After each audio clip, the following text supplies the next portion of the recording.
Chers frères et sœurs, Assalamu alaikum wa rahmatullah wa barakatuh.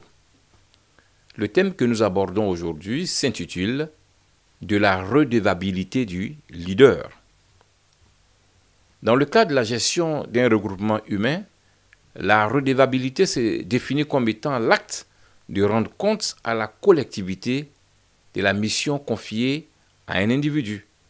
Elle engage donc tout dirigeant durant et après son mandat.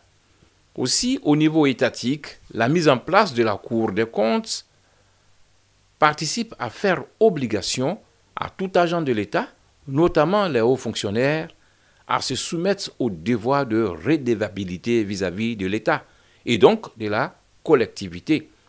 C'est aussi le cas pour tout responsable dans le cadre d'une entreprise ou d'une association, à travers les missions d'audit ou la certification de la bonne tenue des comptes par les commissaires aux comptes. De fait, la redevabilité est une nécessité pour plusieurs raisons.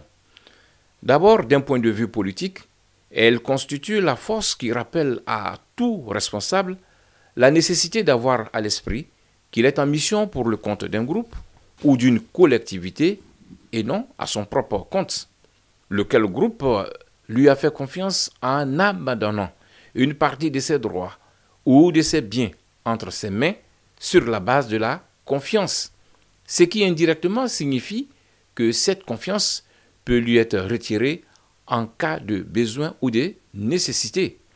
Ensuite, elle permet à tout responsable de consolider et de raffermir sa confiance auprès de ses administrés et de renforcer sa légitimité auprès de ceux-ci.